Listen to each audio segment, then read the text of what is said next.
আজকে সম্পূর্ণভাবে নতুন একটি রেসিপি নিয়ে আসলাম। আশা করছি সবার কাছেই অনেক ভালো লাগবে। নতুন হলেও সবার কাছেই কিন্তু অনেক পরিচিত একটি রেসিপি, তবে খেতে অসম্ভব মজা হবে। আজকে আমি যেভাবে রান্না করব, যারা খেতে পছন্দ করেন অবশ্যই আমার রেসিপিটা ফলো করবেন। আতপ চালের খুদ নিয়েছি। এখানে আমি খুদের পোলাও ভাত রেসিপি শেয়ার করব।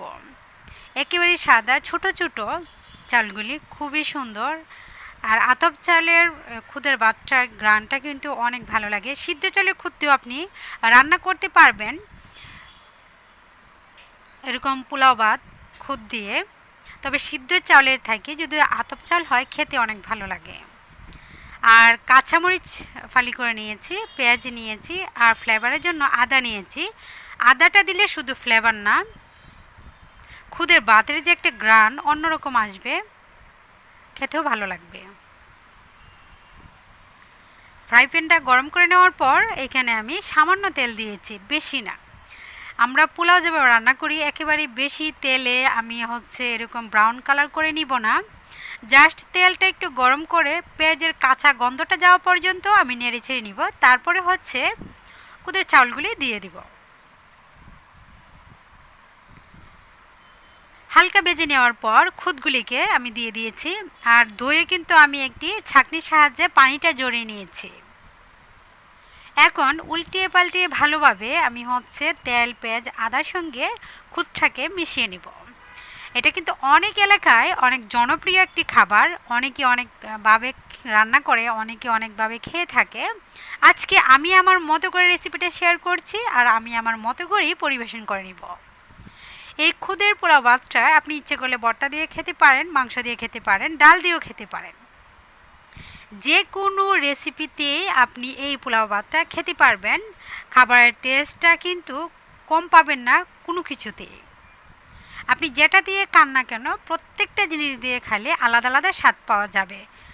তবে এটা প্রচলন শুধু আছে ভর্তা দিয়ে, বিভিন্ন আইটেমের ভর্তা দিয়ে খুদের ভাত খাওয়ার প্রচলন আছে। আপনি চাইলে গরু মাংস, হাঁসের মাংস, খাসির মাংস, যে কোনো মাংস দিয়েও খেতে পারবেন, স্বাদ পাবেন একেবারে দুর্দান্ত।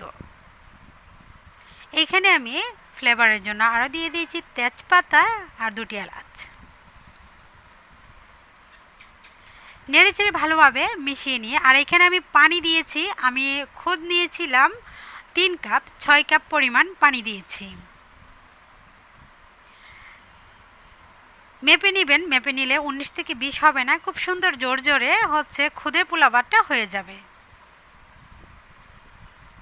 5 মিনিট জাল করার পর অনেকটাই কিন্তু দেখুন পানিটা চষে নিয়েছে খুদটা। তো উল্টে পাল্টে আবারও আমি নেড়ে ছেড়ে তাপে এটাকে রেখে দিব। চুলার জালটা এই পর্যায়ে আমি মাঝারি করে রেখে দিয়েছি, যেহেতু পানিটা একেবারে চষে নিয়েছে খুদটা।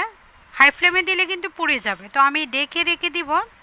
ভালোভাবে খুদটা যখন একেবারে সিদ্ধ হয়ে যাবে চুলা জালটা আমি আরও কমিয়ে রেখে দিব।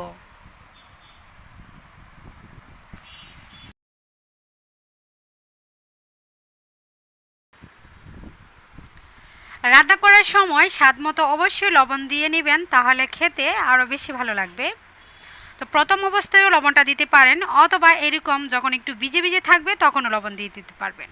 তো লবণটা দেওয়ার পর ভালোভাবে আমি আবারও ছানার সাহায্যে মিশিয়ে নিচ্ছি। খুদের সম্পূর্ণ অংশে লবণটা মিশিয়ে নিয়েছি আমি। এখন আমি দমে রেখে দিব ঢাকনা দিয়ে 5 মিনিটের মতো। তাহলে দেখবেন খুব সুন্দর একেবারে ফুলে একেবারে ভাতের মতো, পোলাওয়ের মতো নরম হয়ে থাকবে আর জর্জরে হবে। আমি যেহেতু মেপে পানি দিয়েছি, এখানে একেবারে শক্তও থাকবে না, আবার একেবারে নরমও হবে না। যদি পানির পরিমাণ বেশি হয় তাহলে কেতকেতা বা নরম হয়ে যায়, আর কম হলে একেবারে শক্ত থাকে। আরও 5 মিনিট পর আমি আবারও একটু দেখছি যে ঠিক আছে কিনা। এখন একটু হাত দিয়ে টিপে দেখব ভিতর অংশে আবার সাদা বা শক্ত আছে কিনা। আরও কিছুক্ষণ রেখে দিতে হবে, মনে হচ্ছে কিছুটা অংশ শক্ত আছে।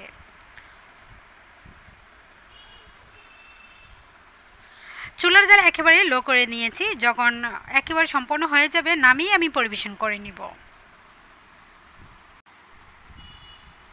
চুলা থেকে নামিয়ে নিয়ে আসলাম। আর আমরা এই খুদের পোলাও ভাতটা খাচ্ছি হচ্ছে মহিষের মাংস আর মাসকালাই ডাল। আপনারা চাইলে ভর্তা বা গরু মাংস, হাঁসের মাংস, আবার পোলট্রি মুরগি মাংস যে কোনো মাংস দিয়ে আপনি খেতে পারেন। দুর্দান্ত স্বাদের মজা একটি পাবেন। আমি একটু বাটির সাহায্যে পরিবেশন করে নিচ্ছি, কারণ এমনিতেই যেহেতু ছড়ে ছড়ে যাবে, তো বেশি একটা চাপ দিয়ে নেই, একটু ফেটে ফেটে গিয়েছে, কোনো সমস্যা নেই। মেহমান আসলে এরকমভাবে পরিবেশন করে আপনি দিতে পারেন। আপনি নিজের ফ্যামিলিদেরকে নিয়ে এনজয় করে এভাবে খেতে পারেন। মাঝে মাঝে ভিন্ন ধরনের নাস্তা হলে খেতে কিন্তু অনেক মজা লাগে, অনেক আনন্দর সহিত খাওয়া যায়। কেমন লাগলো অবশ্যই কমেন্টে জানাবেন। আজকের মতো বিদায়, সবাই ভালো থাকবেন, সুস্থ থাকবেন। আল্লাহ হাফেজ।